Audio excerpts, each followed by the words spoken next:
पुणी थरे मिल आपण को पीएम आवास घर पीएम आवास रे 10 लाख घर जानुआरी मिल जदि वो डेट फिक्स है नहीं कि आज आसी 10 तारीख 11 तारीख हो गलानी आउ किछि दिन भितर आपण केतर भी आपनकर वर्क ऑर्डर भी मिल जिवो किंतु जो 37 लाख अप्लाई करथिले तादरु 34 लाख स्क्रूटिनी होती जोटा कि सर्ट लिस्ट करा जाइछि से 37 लाख 34 लाख भितर देबे प्रथम केते 10 लाख लोकंकर देबे प्रथम आगे क्या से प्रायोरिटी देबे एपटे यदि देखा मंत्री कौन कौचे बर्तमान देखा सब बड़ कथा हूँ कौन ये 1,20,000 टंका जो मिल ये कौन आगे घर हो पार ना गवर्नमेंट सरकार टी बढ़िया एथर ट्राए कर कारण 1,20,000 मिल 3 मास भर आप सारे 20,000 टका मिल एक्सट्रा जो 6 मास भर सारे 10,000 टका मिल किंतु आउ गोटे कथा देखूँ ये जो सब जो जिनस बाहरी जी प्रकृत में आम देखा जब बहुत लोक घर आज्ञा प्रकृत से निज पैसा कर ना कौटी गवर्नमेंट किंतु गवर्नमेंट कौन कौन ना जेहेतु घर हो जाइए पूर्वर तांको आज्ञा गवर्नमेंट आज्ञा दौना किंतु एबे गाँव को जब जी समस्त घरे कोठा घर थी किंतु आज्ञा पीएम आवास घर नुहे निज पैसा पुओ केरल तामिलनाडु रहीकि काम करी पैसा सुझी कर सीमेंट दुकान बाकी थी कि रड दुकान बाकी थी मत शेष आज्ञा कहे मुझे जहाँ कहूँ ठीक कहे ना भूल कहूँ कि बहुत कि देखा ये जो 37 लाख लोग अप्लाई कर जो अप्लाई कर 34 लाख सर्टलिस्ट कराई तादर प्रथम प्रायोरिटी 10 लाख लोक देवे से 10 लाख आपणकर नाम रही कि ना बर्तमान टे देखा देखो बहुत गुरुत्वपूर्ण भिडियोटे चैनल को नुआ आसने सब्सक्राइब कर बेल आइकन दबाई थे फेस बर्तमान फॉलो कर रखिए छोटिया छोटिया लाइक टे करेंगे भिडियोटा कौट ना कौट सरकार पाक आम मीडिया माध्यम जा दरकार आगे मंत्री कौन कौन शुणी था आगे मुझे कहूँ कहीं देखो भारी इंपोर्टाट जिनटे जो घर कथा नहीं आप बहुत सर्वे भी कर जानुआरी 10 लाख हिताधिकारी को मिल पक्का घर तेरे पंचायत राज मंत्री रवि नारायण नायक नहीं सूचना देते तापर मैं कहूँ देखो तापर Shri jewellers offer gold making charges ऊपर 50% ऑफ ए दिन सर एभय दिन सर जेतु जदी आपण ठीक भया कारण जेतुटा सेंट्रल गवर्नमेंट दिन तेणु सेटा ओपर लेवल ही एक्चुअल सब जहाँ सांसन हम किंतु देखिए हम सब कौन कौन मंत्री देखो आगे तापर मैं कहूँ आम पाखक आसो आम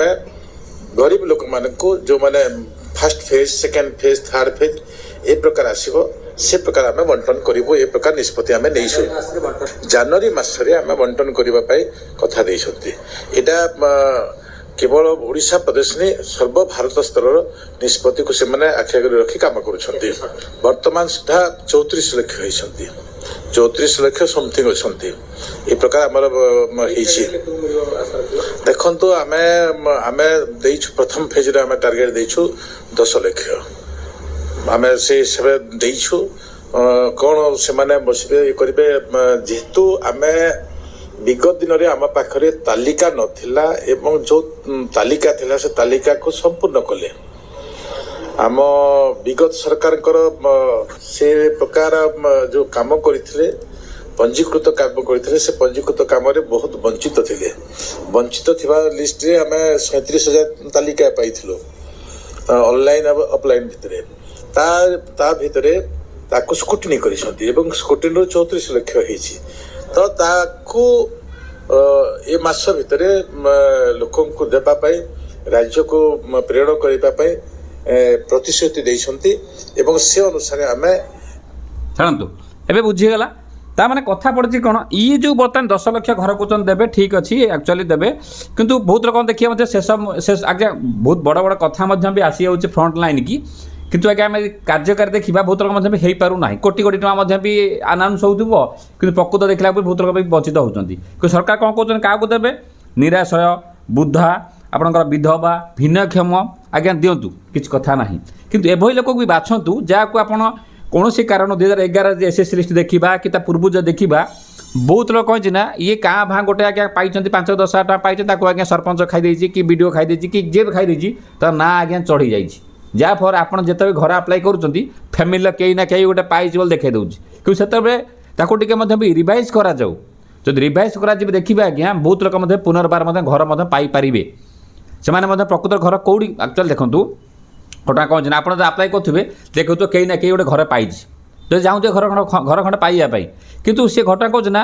5-10,000 ପାଇଥିବେ, ସେ ତ ଚେକ୍ ସିଷ୍ଟମ୍ ଥିଲା, କାହା ଆକାଉଣ୍ଟକୁ ଆସୁଥିଲା, କିଏ ଦେଉଥିଲା, ଥାର୍ଡ଼ ପାର୍ଟି ଦେଉଥିଲା, କମ୍ପ୍ୟୁଟର କିନ୍ତୁ ଦେଖେଇ ଦେଉଛି ଆପଣ ଏସ୍ଏସ୍ ଲିଷ୍ଟରେ ଆପଣଙ୍କ ନାଁ ନାହିଁ, ଆପଣ ଘର କିଏ ଗୋଟେ ପାଇଛି। ମୁଁ ମନା କରୁନି 5-10,000 ପାଇଥାଇପାରନ୍ତି, ଯାହା ବି ହଉ ତାକୁ ରିଭାଇଜ୍ କରିକି ଯଦି ନୂଆ କିଛି ଆଡ଼ିସନ୍ କରାଯାଆନ୍ତା ତାହେଲେ ବହୁତ ଖୁସି ହୁଅନ୍ତା। ବର୍ତ୍ତମାନ ଏବେ ତ କିଛି ଆଡ଼ ହେଇପାରିବ ନାହିଁ, ଯାହା ବର୍ତ୍ତମାନ ଯାଇଛି ସେତିକି ଆଜ୍ଞା ଆସି ସାରୁ। ଯେଉଁମାନେ ଆପ୍ଲାଏ କରିଛନ୍ତି ସେମାନଙ୍କର ତାଙ୍କର ଅନଲାଇନ୍ ଯେଉଁ ଲିଷ୍ଟ ଆସିବା କଥା, ଲିଷ୍ଟ 1000 ଚେକ୍ କଲେ ବି ଆଜ୍ଞା କିଛି ଫରକ ପଡ଼ିବନି, କାରଣ ଆପଣ ଅଲରେଡ଼ି ଆଗ ଅନଲାଇନ୍ ଦେଖିଥିବେ। କିନ୍ତୁ ଯେଉଁ ଗଭର୍ଣ୍ଣମେଣ୍ଟ ଯେହେତୁ କହିଛି ଯେ ବର୍ତ୍ତମାନ ଜାନୁଆରୀ ଦେବ, କେବେ ବି ଡିକ୍ଲେୟାର ହେଇଯାଇପାରେ। ଡିକ୍ଲେୟାର ହେବାର ମାନେ ଆପଣଙ୍କ ଜାଣିବେ ଯେ ଆପଣଙ୍କ ୱାର୍କ ଅର୍ଡ଼ର ମିଳିବାଟା ପୁରା ଗ୍ରୀନ୍, ପୁରା ବାଟ ପୁରା ଖୋଲିଗଲା। ଏବଂ ୱାର୍କ ଅର୍ଡ଼ର ମିଳିଲା ପରେ ଆପଣଙ୍କୁ ପ୍ରଥମ 1,20,000 ଟଙ୍କାରୁ ଆପଣ ଯାହା ତ 40,000 ଦେବେ କି 60,000 ଦେବେ, ସେ ତ ପର କଥା। କିନ୍ତୁ ଆପଣ 1,20,000 ଟଙ୍କା ଦେବେ, ତାହେଲେ ଆପଣ ଜଲ୍ଦି ଯଦି 3 ମାସ ଭିତରେ ଘର ସାରିବେ 20,000 ଟଙ୍କା ପାଇବେ, 6 ମାସର ଏକ୍ସଟ୍ରା ଆପଣ 10,000 ପାଇବେ। ତାମାନେ ଇଏ ପାଖାପାଖି 1.5 ଲକ୍ଷ ଟଙ୍କା ପାଖାପାଖି ଇଏ ହେଇଯାଉଛି। ତାପରେ ଆପଣଙ୍କର ଲାଟ୍ରିନ୍ଟା ବି ରହୁଛି, ସେଟା ବି କିଛି ପଇସା ମିଳିପାରେ। ମୋଟାମୋଟି ମିଳିଗଲେ 1,60,000 ପାଖାପାଖି ଆପଣ ମିଳିଯାଇପାରେ ମୁଁ ଭାବୁଛି। ସେତ ସମୟ କହିବ। କିନ୍ତୁ ଆଜ୍ଞା କହିବେ ଗୋଟେ କଥା ଯେ ଏତେ ବିଳମ୍ବ କ'ଣ ପାଇଁ ହେଉଛି? ଏଇ ବିଳମ୍ବ ହେଉଛି ବୋଲିକି ହିଁ ଲୋକମାନେ ନିଜ ପଇସାରେ ଆଜ୍ଞା କରୁଛନ୍ତି ଘର। କାରଣ ଆକ୍ଚୁଆଲି ଏଠି ଓଡ଼ିଶାରେ ପ୍ରତ୍ୟେକ ଦେଖିବା ପ୍ରତିବର୍ଷ ବନ୍ୟା ବାତ୍ୟା ଆଜ୍ଞା ଲାଗି ରହିଛି ଠିକ୍ ସମୟରେ। ତ ଲୋକ କେତେ ଅପେକ୍ଷା କରିବେ? ବାଧ୍ୟ ହେଇକି କେଉଁଠୁ ଧାର କରଜ କରିକି ଘର ମଧ୍ୟ ବି ଷ୍ଟାର୍ଟ କରିଦେଉଛନ୍ତି ମଧ୍ୟ ବି। କିନ୍ତୁ ଆଜ୍ଞା କରି ତ ଦେଉଛନ୍ତି, କିନ୍ତୁ ଆଜ୍ଞା ଅଧାରୁ ଆଜ୍ଞା ପଡ଼ିକି ରହୁଛନ୍ତି। ନା ସିମେଣ୍ଟ ବାଲା ପାଖରେ କ୍ଲିୟର ହେଇପାରୁଛି, ନା ରଡ଼ ବାଲା ପାଖରେ କ୍ଲିୟର ହେଇପାରୁଛି, ନା ଅନ୍ୟ କେଉଁଠି ମଧ୍ୟ କ୍ଲିୟର ହେଇପାରୁଛି। ଏବଂ ଲୋକ ମଧ୍ୟ ବି କେରଳ, ତାମିଲନାଡ଼ୁ, ହରିୟାଣା କି ଅନ୍ୟ କୌଣସି ଜାଗାରେ କାମ କରିକି ମଧ୍ୟ ବି ପଇସା ମଧ୍ୟ ମାନେ ବାଧ୍ୟ ହେଇକି ସୁଝୁଛନ୍ତି ଆଜ୍ଞା, ଦାଦନ ଖଟିକି ଆଜ୍ଞା ଘର ଖଣ୍ଡରେ କରୁଛନ୍ତି। ଏବଂ ଯଦି ରିପୋର୍ଟ ଯାଆନ୍ତା ଯେ ପ୍ରକୃତରେ ଏଇ ଲୋକଟି ଘର କରିଛି, କେଉଁ ଗ୍ରାଉଣ୍ଡରୁ କରିଛି, ତାକୁ ଯଦି ଆଉ କିଛି ବାଟ କରାଯାଆନ୍ତା ତାହେଲେ ମେ ବି ହେଇପାରନ୍ତା। କିନ୍ତୁ ଆଜ୍ଞା ଦୁଃଖର ବିଷୟ, ଘର ଆଜ୍ଞା ନାହିଁ, ମାନେ ଆପଣଙ୍କର ଜାଗା ନାହିଁ। ଯଦି ଜାଗା ଅଛି ଆପଣ କିଛି ନା କିଛି ଉଠାଇ ଦେଇଛନ୍ତି। ଗଭର୍ଣ୍ଣମେଣ୍ଟ ମଧ୍ୟ କହୁଛି ଯଦି ଆପଣ ଘର କରିଦେଇଛନ୍ତି କିମ୍ବା ଯଦି ପକ୍କା ଘର ଅଛି ତାହେଲେ ଆପଣଙ୍କୁ ଦିଆଯିବ ନାହିଁ। ତାମାନେ କ'ଣ ପିଏମ୍ ଆବାସ ଖଣ୍ଡେ ପାଇବା ପାଇଁ ଜଣେ ଆସି 1969 ମସିହା କି କେବେ ତା ବାତ୍ୟା ପରଠାରୁ ଆସି ଅପେକ୍ଷା ରହିବ କି? ମୋତେ କହିଲେ ଟିକେ। ତାପରେ ବହୁତ ଫେଜ୍ରେ ଟଙ୍କା ବି ଆସିଛି, ସେ ତ ପର କଥା, ଛାଡ଼ ଗଲା କଥା। ତ ମୋଟାମୋଟି କଥା ଖୁସି ଖବର ଗୋଟେ ଯାହା ଆସିଗଲା। ଆପଣଙ୍କର କ'ଣ ମତାମତ ସମୟ ଜଣାଇବେ। ଏବଂ ତା ପୂର୍ବରୁ ଆଉ ଗୋଟେ କଥା, ସୁଭଦ୍ରା ଯୋଜନା ଟଙ୍କା ମଧ୍ୟ ଆସିବାର ଅଛି। ଏଠି ଭିଡ଼ିଓ ଅଛି, କ୍ଲିକ୍ ଦେଖନ୍ତୁ। କାଲି କରିଥିଲି, ବହୁତ ରଙ୍ଗ ରିଜେକ୍ଟ କରିଛନ୍ତି, ବହୁତ ରଙ୍ଗ ପ୍ରୋବ୍ଲେମ୍ କରିଛନ୍ତି। ଏ ଭିଡ଼ିଓ ଟିକେ ଦେଖିଥାନ୍ତୁ। ନମସ୍କାର, ଜୟ ଜଗନ୍ନାଥ।